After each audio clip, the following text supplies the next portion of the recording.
9 मई के मुकदमात की तफ्तीश, बानी पीटीआई का पुलिस के सवालों के जवाब देने से इनकार। लाहौर पुलिस ने बानी पीटीआई से अडियाला जेल में तफ्तीश की। बानी पीटीआई ने कहा, मुझे पुलिस पर एतबार नहीं।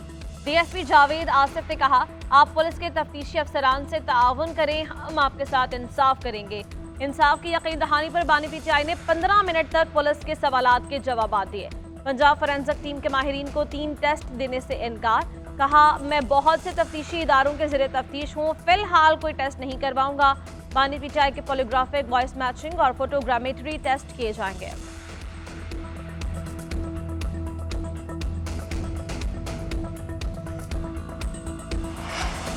नौ मई के मास्टरमाइंड ने मनसूबाबंदी का एतराफ़ गुनाह कर लिया। ये जमात नहीं, इंतशारी टोला है जिसका मकसद शरपसंदी के ज़रिए रियासत को नुकसान पहुँचाना है।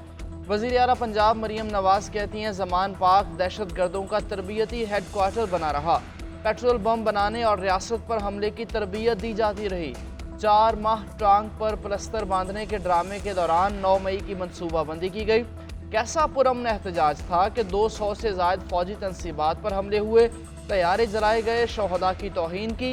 इंतशारी टोले के खिलाफ सख्त कार्रवाई होना मुल्क की सलामती और कौमी मफादात का तकाजा है।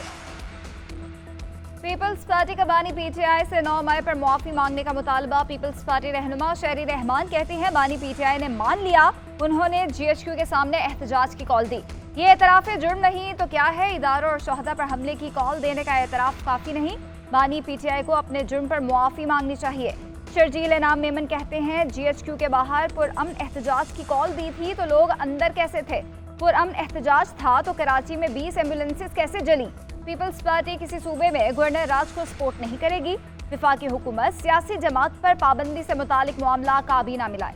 खुर्शीद शाह बोले, बानी पीटीआई को सरकारी तनसीबात पर धावा बोलने का एतराफ़ बहुत पहले कर लेना चाहिए था। बानी पीटीआई ने मुल्क में नफरत और तशद्दुद पर मबनी सियासत की बुनियाद रखी। पीटीआई को मस्बत सियासत का आगाज़ करना चाहिए। मुल्क की तरक्की और खुशहाली के लिए सियासी जमातों में हम आहंगी ज़रूरी है।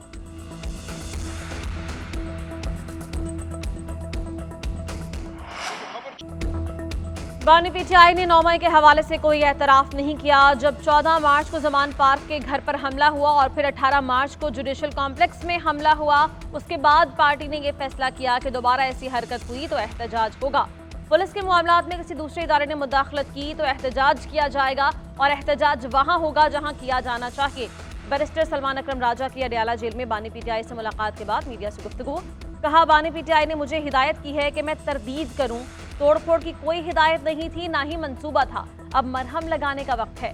बर्बरियत के जरिए ये मुल्क नहीं चल सकता।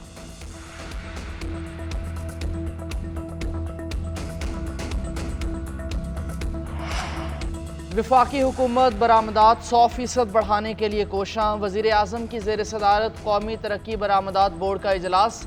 वज़ीर आज़म ने एक्सपोर्ट $60 अरब सालाना पर पहुँचाने का हदफ दे दिया। शहबाज शरीफ ने कहा कि IT बरामदात $3 अरब से तजावुज़ कर गईं, जो खुशाइंद है। मसाइल की निशानदही करके 2 हफ्ते में हल की रिपोर्ट पेश की जाए। बरामद कुरिंदगान के रिफंड में कोई ताख़ीर बर्दाश्त नहीं। सनतों को सस्ती बिजली फराहम करने के लिए वज़ारत तवानाई से जामे मनसूबा तलब। चीनी सनतों की पाकिस्तान मुंतकली पर ताउन करने की हिदायत की। बरामदी सनतों के नुमाइंदों ने वज़ीर आज़म का शुक्रिया अदा किया। पीपल्स पार्टी ने भी पीटीआई को मखसूस नशिस्तें देने का सुप्रीम कोर्ट का फैसला चैलेंज कर दिया। फारूक एस नाई की वसातत से फैसले के खिलाफ सुप्रीम कोर्ट में नजरसानी अपील दायर। मौक़िफ़ इख्तियार किया कि पीटीआई फरीक ही नहीं थी, ना दरख्वास्त दायर की। तहरीक इंसाफ को बिन मांगे मखसूस सीट्स दी गईं। सुप्रीम कोर्ट का मुख्तसर फैसला कानून और हक़ाइक़ के बरक्स है। आइन और कानून के तहत पीटीआई मखसूस नशिस्तों की हकदार नहीं है।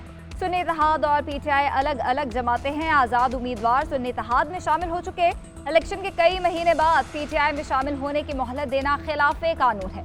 क्या ऐसी जमात को मखसूस नशिस्तें मिलनी चाहिए जिसके उम्मीदवारों ने कागजात नामजदगी जमा नहीं कराए? जिनका एक उम्मीदवार भी असम्बली की सीट ना जीता हो, उसे मखसूस सीटें दी जा सकती हैं। 12 जुलाई का फैसला वापस लेने की इस्तदा मुस्लिम लीग नून पहले ही नजरसानी अपील दायर कर चुकी।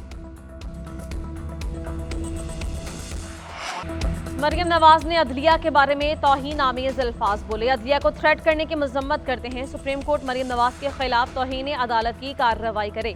तहरीक इंसाफ के रहनुमा असद कैसर की मीडिया से गुफ्तगू, कहा तहरीक इंसाफ के दफ्तर पर किस कानून के तहत हमला किया और खातीन और मुलाजमीन को गिरफ्तार किया गया। हुकूमत के इक़दामात मुल्क में अनारकी के हालात पैदा कर रहे हैं। अगर ये समझते हैं कि धमकियों और बदमाशी से डर जाएंगे तो गलत फहमी है। जुम्मे के रोज एहतजाज में तमाम तबकात भरपूर शिरकत करें। उमर अयूब ने कहा शहबाज शरीफ और मरीम नवाज की हुकूमत की कश्ती में इतना पानी आ चुका है कि उसे बचाना मुश्किल है। शहबाज शरीफ की फॉर्म 47 की हुकूमत मुस्ताफी होकर आज़ादाना इंतखाबात करवाए। तहरीक तहफ़्फ़ुज़ आईन पाकिस्तान में शामिल तमाम जमातों का मुतालबा भी आज़ादाना इलेक्शन का है। पाकिस्तान इसी सूरत में मौजूदा बहरान से निकल सकेगा।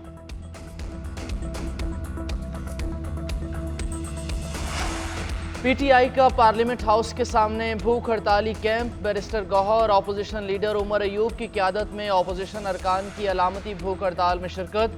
असद कैसर, अली मोहम्मद खान, शेख वकास अकरम, फलक नाज चित्राली और दीगर भी शरीक हुए। पार्टी के खिलाफ इंतकामी कार्रवाइयों और अरकान की वफादारियाँ बदलने के खिलाफ एहतजाज।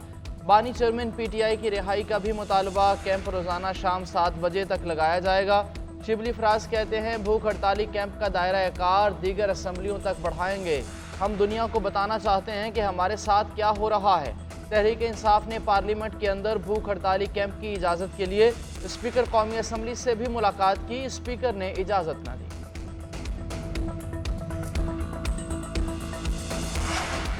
तहरीक इंसाफ पर पाबंदी का असूली फैसला हो गया। हतमी फैसला मुशावरत और लीगल फ्रेमवर्क तय होने पर होगा। जमान पार्क दहशत गर्दों का तरबियती हेडक्वार्टर बना रहा। विफाकी वज़ीर इत्तलात अताताड़ कहते हैं IMF को खत लिखने मुल्क को डिफॉल्ट कराने की साजिश की गई। साइफर लहराने से लेकर शहदा की यादगारों की बेहुरमती की गई। रहनुमा मुस्लिम लीग नून बैरिस्टर दानियाल चौधरी का कहना है सबने देखा कि PTI वालों ने दिफाई तंसीबात पर हमले किए। शहदा की यादगारों की बेहुरमती करने वाले मुहिब्बे वतन पाकिस्तानी नहीं। दहशत गर्दी के खिलाफ हमारे जवान रोजाना कुर्बानियां दे रहे हैं। पाकिस्तान आगे बढ़ रहा है, कुछ लोग कमजोर करने की कोशिश में है। वजीर आजम ने काविशें करके मुल्क को दिवालिया होने से बचा लिया। डिसइंफॉर्मेशन केस में गिरफ्तार रऊफ हसन और PTI कारकुन अदालत पेश। रऊफ हसन 2 रोज़ा जिस्मानी रिमांड पर FIA के हवाले। दीगर मर्द कारकुनों का भी 2 रोज़ा जिस्मानी रिमांड मंजूर। 2 खातीन कारकुनों को जुडिशल रिमांड पर जेल भेज दिया गया। FIA ने डिवाइसेस की बरामदगी के लिए जिस्मानी रिमांड की इस्तदा की थी। लतीफ़ खोसा ने जिस्मानी रिमांड की मुखालिफत की, मौक़िफ़ इख्तियार किया कि रऊफ हसन का मीडिया सेल से कोई ताल्लुक नहीं। मखसूस नशिस्तों पर खातीन उम्मीदवारों को भी पकड़ लिया गया। डिजिटल दहशतगर्दी का नया लफ्ज़ मुतारफ करवा दिया गया। मुकदमे की तफसीलात भी सामने आ गई। FIR के मुताबिक दौरान तफ्तीश अहमद वकास ने सेल का इंकशाफ किया। मुलजिम अंदरूनी और बैरूनी ताकतों के साथ मिलकर मुल्क को नुकसान पहुँचा रहे हैं। रियासत मुखालिफ बयानिया बनाया जा रहा है।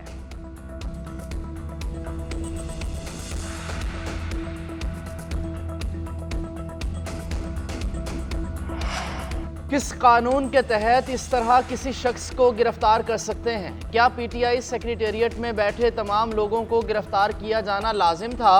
क्या उस दफ्तर में मौजूद होना कोई जुर्म है? इसीलिए कहते हैं कि ये पुलिस स्टेट बन गई है, जो दिल चाहता है कर लेते हैं। चीफ जस्टिस आमिर फारूक के PTI के मरकजी सेक्रेटेरिएट पर छापे और गिरफ्तारियों के खिलाफ दरख्वास्त पर समाअत के दौरान रिमार्क्स। कहा मैं अपनी अदालत के दरवाजे बंद कर दूं और किसी ऑर्डर के बगैर आपको बाहर ना जाने दूं, क्या ये अगवा नहीं है? एडिशनल अटॉर्नी जनरल ने बताया कि 2 खवातीन और 9 मर्द गिरफ्तार हैं।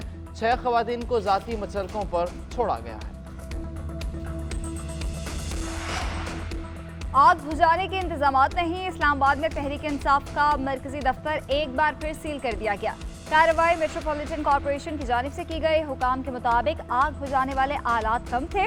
आसमानी बिजली से बचाव के इंतजामात ना होने पर भी दफ्तर सील किया गया। सदर ममलिकत ने क्रिश्चियन मैरिज तरमीमी एक्ट पर दस्तखत कर दिए। मसीही बरादरी के लिए शादी की उम्र 18 साल कर दी गई। इससे कबल मर्दों के लिए 16 और खातीन के लिए 13 साल थी। सदर ममलिकत का कहना है कि पाकिस्तान में मसीहियों को बराबर के हुकूक हासिल हैं। तमाम महकमों में अक़लियतों का कोटा बढ़ता चाहिए। हुकूमत से बात करूंगा, शिद्दत पसंदी की कोई गुंजाइश नहीं, मसाइल मिलकर हल करने होंगे। इंसदाद दहशत गर्दी की जंग पर सियासत की इजाज़त नहीं देंगे।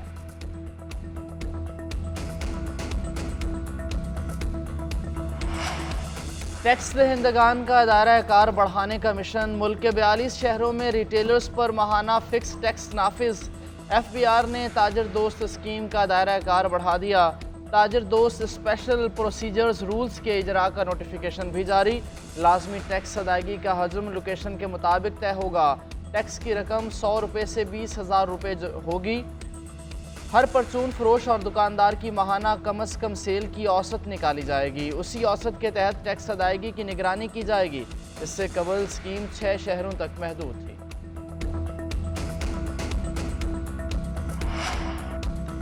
वज़ीर-ए-आज़म शहबाज शरीफ से तुर्कमानिस्तान के वज़ीर ख़ारिजा की मुलाकात, तापी गैस पाइपलाइन और दीगर मनसूबों की जल्द तकमील के अज़्म का इयादा किया गया। वज़ीर-ए-आज़म की तुर्कमानिस्तान की कंपनीज़ को सरमायाकारी की दावत, पाक तुर्कमानिस्तान सियासी मुशावरत के इनेकाद पर इत्मीनान का इजहार, तजारती, इक़्तिसादी, सरमायाकारी और सकाफ़ती ताल्लुकात पर भी तबादला ख्याल किया गया। तुर्कमानिस्तान के वज़ीर ख़ारिजा के इसहाक डार के साथ मुलाकात, मुश्तरका प्रेस कॉन्फ्रेंस में इसहाक डार की तुर्कमानिस्तान को सरमायाकारी की दावत, कहा खुशी है कि पाकिस्तान और तुर्कमानिस्तान के ताल्लुकात मुस्बत सनद की जानिब बढ़ रहे हैं। तवानाई और टेक्नोलॉजी के शोबों में रवाबित को मज़ीद मजबूत बनाने पर गौर किया जाएगा।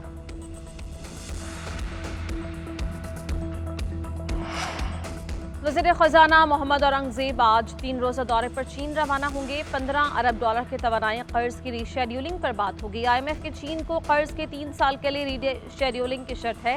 कर्ज रीशेड्यूलिंग के लिए मुश्तरका वर्किंग ग्रुप कायम किए जाने का इम्कान। चीन की तवानाई के सर्कुलर डेट से मुताल्लिक़ उमूर पर भी तबादला ख्याल होगा। वज़ीर ख़जाना दौराए चीन में पांडा बॉन्ड्स पर भी बात करेंगे। पाकिस्तान चीन में $30 बिलियन के पांडा बॉन्ड्स हासिल करना चाहता है।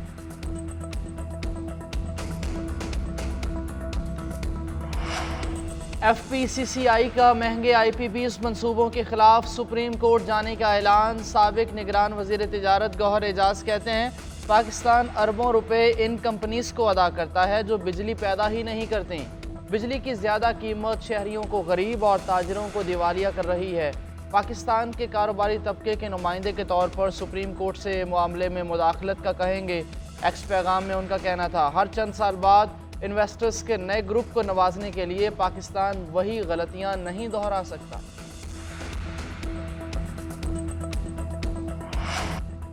चेयरमैन बिलावल भुट्टो चाहते हैं 2 लाख सोलर पैनल्स जल्द तकसीम किए जाएं। 5 बिलियन रुपए सोलर एनर्जी के लिए इस साल के लिए मुख्तस हैं। महकमा तवानाई जल्द सोलर पैनल तकसीम का मंसूबा मंजूरी के लिए भेजे। वज़ीर आला सिंध मुराद अली शाह की सूबाई वज़ीर तवानाई नासिर हुसैन से गुफ्तगू। नासिर शाह ने बताया सिंध में 5 लाख घर बिजली के निज़ाम में शामिल नहीं। जारी स्कीम्स की इंस्पेक्शन रिपोर्ट वज़ीर आला सिंध से शेयर की जाएंगी।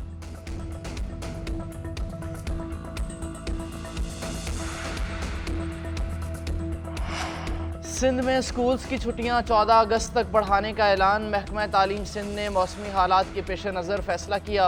नोटिफिकेशन जारी। वज़ीर तालीम सरदार शाह कहते हैं गर्मी की शिद्दत और बरसात के पेश नज़र छुट्टियां बढ़ाई हैं। तमाम निजी और सरकारी स्कूल्स जश्न आज़ादी के हवाले से प्रोग्राम्स मुनक्किद करेंगे।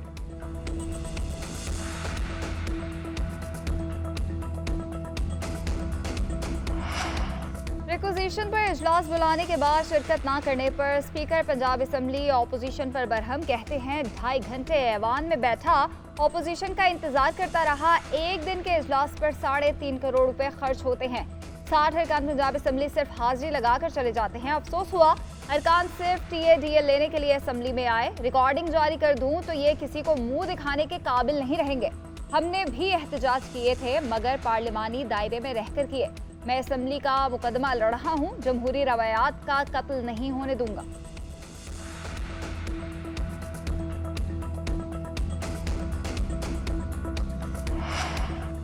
ऐसा नहीं हो सकता कि इस्लामाबाद का वाक़या हो और मुकदमा बलूचिस्तान में हो। हालिया दिनों में सियासी मुकदमात में लोगों को उठाया जा रहा था। मुख्तलिफ मुकदमात वाले इशू पर एक फैसला दे दिया है।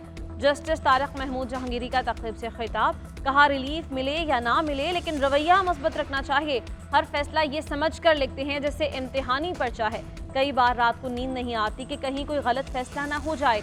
जानबूझकर अगर कोई जज गलत फैसला करता है तो उस पर अल्लाह का कहर नाजिल हो।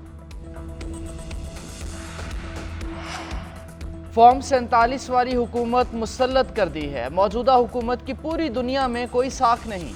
हम ये नहीं कहते कि इस हुकूमत को उठाकर फेंक दें। सुप्रीम जुडिशल काउंसिल बने और फॉर्म 45 के मुताबिक हुकूमत बनाई जाए।